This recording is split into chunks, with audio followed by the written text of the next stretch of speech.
Kannepalli pump హౌస్ను కేసీఆర్కి అప్పగిస్తే వారం రోజుల్లో దాన్ని ప్రారంభించేటువంటి ఏర్పాటు చేస్తారంటున్నాడు కేటీఆర్.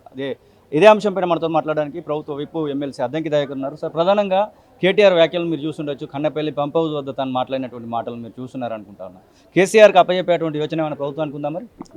అసలు కేసీఆర్ ఏడ ఉన్నాడని కేసీఆర్కి అప్పచెప్తారు. తిక్కలు కూడా అయింది కేటీఆర్. నాకన్నా అప్పచెప్పంటాడు వాడు సోయున్నోడు. అయితే 10 ఏళ్ళు ఏం బీకలేదరే మీ డాడీని పక్కన పెడితే ఇప్పుడు 10 రోజుల్లో వచ్చి నువ్వు చేసేది ఏముంది?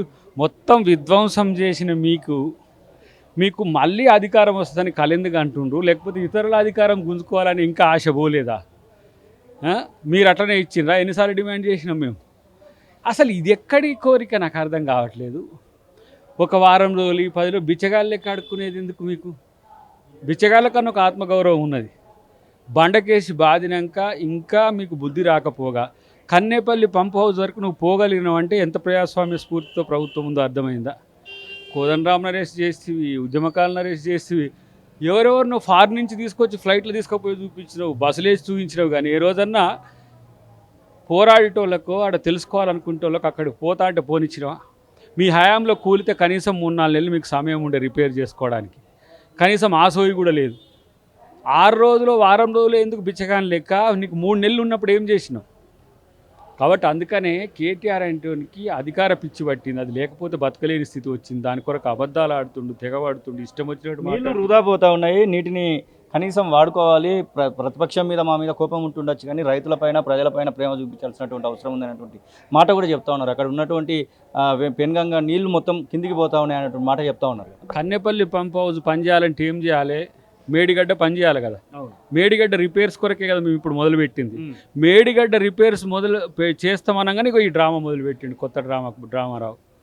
ఇలా మీరు వస్తారు కదా అక్కడికి సీఎం కాడికి, మన ప్రజాభవన్లో ఇలా పవర్ పాయింట్ ప్రజెంటేషన్. ఇప్పుడు అది ఎట్ట రిపేర్ చేయబోతున్నామో ఇలా చెప్తున్నాం. అందుకంటే ముందుకు డ్రామా మొదలుపెట్టేసి మేము కొట్లాడితేనే కన్నెపల్లి పంప్ హౌస్ మీద వాళ్ళు ప్రభుత్వం తీసుకుందని. వీళ్ళంతా అంతే. ఉద్యమకారుల కమిటీ వేసి గుర్తింపు చేద్దామనేసరికి ఉద్యమకారులకు జాగాలి అని కవిత తిరుగుతుంది. బీసీలకు బిల్లు పెడతాం అనగానే బీసీల కోసం కొట్లాడినట్టు నటిస్తారు.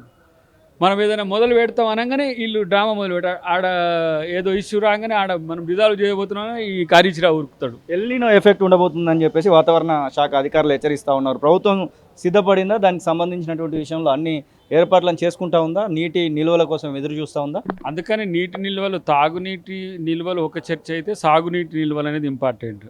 ఈ క్రమంలో ఆరుతడి పంటలకు ఎక్కువ అవకాశం ఇవ్వండి అని చెప్పి రైతులకు విజ్ఞప్తి చేసేది అందుకని.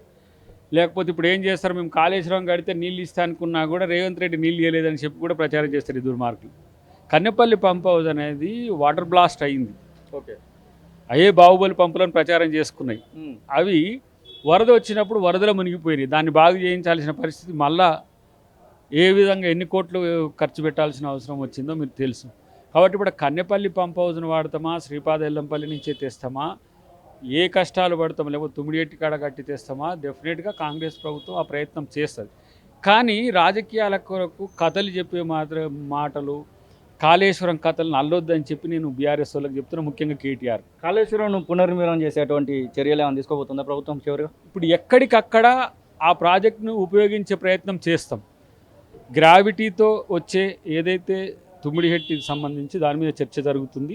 అది వికారాబాద్ వరకు ఎట్లా తీసుకుపోవాలన్నది ఒక చర్చ. దీన్ని కూడా బాగుపరిచి ఇప్పుడు వాళ్ళు నష్టం చేసినా దాన్ని ఎట్లా బాగు చేయాలనే విషయంలో కాంగ్రెస్ పార్టీకి, కాంగ్రెస్ ప్రభుత్వానికి, రేవంత్ రెడ్డి గారికి, అటు ఉత్తమ్ కుమార్ రెడ్డి గారికి ఒక అంచనా ఉంది.